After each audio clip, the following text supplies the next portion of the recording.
Hi, I'm Emily Johnston. My middle name's Catherine, if you care to know. I am blonde and I have green eyes, and I'm 19 years old. And I love dogs, and I really, really, really hate running. And I love to eat, but I hate to cook. But I like to bake, so it's okay. I was born and raised in Chapel Hill, North Carolina, but I don't actually really have an accent, hardly at all, because my parents weren't from there. My parents. I love my parents. Um, it's so cliche, but they've really shaped me as a person, and I wouldn't be who I am if it weren't for them. Um, I know that's really cliche, but it's fine. So, about my parents. My dad's a scientist. He grew up in Houston, Texas. He went to school in Houston, graduate school in Austin, and then somehow decided to move to Kingston, Ontario, Canada, for his postdoctorate work in microbiology. At some point in there, he got married, had my two older half sisters, Lisa and Mary Ann, who both each have two kids, so I'm an aunt, Aunt Emily. And then he got divorced. And my mom was born in Trenton, Ontario, which is near Ottawa. She grew up in Ottawa as the third of four girls, and all of them had beautiful, beautiful voices, and they loved to sing together. And I guess that's where I got it from, because I sure didn't get it from my dad's side. Let's just say that he cannot carry a tune in a bucket. Um, he tries. He tries really hard, but my parents met at a laundromat in Kingston. My mom was going to nursing school in Kingston at the Kingston General Hospital School of Nursing. Um, they got married in Canada, and they moved down to North Carolina so that my dad could work at North Carolina State University. They tried to have kids, but they found that they couldn't after trying for a very long time, almost a decade. So they adopted a baby, my sister Allison, who's now 24. I have to talk about my sister here. She's one of my favorite people in the whole world. You could never meet a kinder, more thoughtful, more infuriating, more beautiful person in your life. She and I have been there for each other through everything, so I just love her. And then 4.5 years after she was born, on Super Bowl Sunday, 1992, I made my grand entrance into the world. So I'm blessed to have had a wonderful early childhood, a beautiful first few years of life. I had a loving family, a safe home. We even got a puppy when I was 4. Her name is Harriet. She's still kicking. She's 15 now. She's going to have to get her eye removed because she has doggy glaucoma, but she'll be okay. I had it made, basically, until a day in November in first grade when my parents called my sister and I into the basement, and we learned that our mom had been diagnosed with stage 4 breast cancer.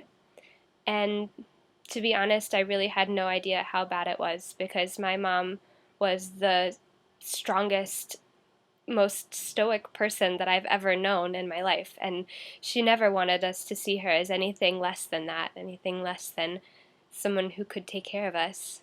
Um, so after a double mastectomy and rounds of chemo and radiation and more of each, she went into remission for 7 years, and that right there is incredible, because her prognosis was less than half of that, if half, and that just really speaks to her strength. And I, she's influenced me so much to just try to power through whatever I'm faced with.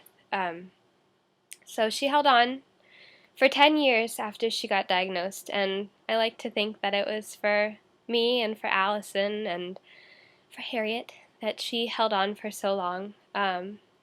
She died on July 15th, 2008, surrounded by family. We brought her home from the hospital, and I was holding her hand when she passed away. And while we were standing around her bed and holding her hands and telling her that it was okay for her to go, we sang. And there are no words to express how much that singing meant to me. Uh, because there's just something about music that is so raw and so emotional, and that there are no words. So that's that. So now I'd like to talk about music and how it became such an integral part of my life. I sang my very first solo at the age of 5 for a fundraising video that my church made. The video opened up with me and my cute little blonde pigtails singing Jesus Loves Me, and I got the words wrong, but that's okay because I was adorable. And really, from there on out, I was just hooked on music. I wanted to be in church choir and music classes and piano lessons, and I had solos even though I was little. I began studying voice with my church choir director the year that my parents got separated in 7th grade. In school, when that happened, I transformed from being a straight A student to less than a C average. That's all we'll say about my grades then. I just didn't care about school anymore. I couldn't make myself focus because I just felt like my world was tumbling down around me, but my voice grew and music just kind of became so much more important for me because it was something that I was passionate about and something that brought my parents together because whenever I would sing in church, that's like the only time they would ever be in the same room with each other. So I just loved music, and I continued on in high school, and that's when I first became enamored of choral singing thanks to Mr. Jeremy Neighbors. He was my freshman choir teacher, and choir was just my absolute favorite part of the day. I just loved it. All that changed, though, because in my town there was a new high school that opened, and I was redistricted to go there, and it was a complete shock because I just hated every second. I was in 2 choirs because I was so excited after freshman year of high school being in great choirs, and then I hated every second of it. Thanks to a lack of funds at Carborough High, my choir teacher, Mrs. Johnston, was actually a cellist and the orchestra teacher, primarily. And what she did with the choir was just different from anything I'd ever experienced, and I thought it was subpar, to say the least. And I just got so frustrated with her, just so frustrated. And it really must have been a nightmare for her to have me in her class because I was that brat that just contradicted everything she said. I was the problem kid. But eventually we worked things out with one another. We talked, and now I actually consider her to be one of the people that most influenced me to become a teacher. I went back and visited her in May when I got home from school, and she said that she learned from me. 'Cause she always had problems with rhythm, and I'm all right with rhythm. And I taught her a way to subdivide that she had never seen before, and she actually thanked me for teaching her, and I think that's huge. She encouraged me to audition for the honors choir in North Carolina, and I did, and I got in, and it was fantastic. And she nominated me to go to the North Carolina Governor's School, which is a 6-week summer program that's for gifted kids, I guess, or whatever. And it was life-changing. It absolutely just changed my life. And I learned so much more about music and teaching music than I'd ever known before. And when I do start teaching, I want to teach exactly like David Connell, who was the director there. He taught us so much more than just notes and text and harmony. He always spoke of the sacredness of music, and not the holiness, but just the inner everything that he just seemed to delve deeper than I would ever have thought to go.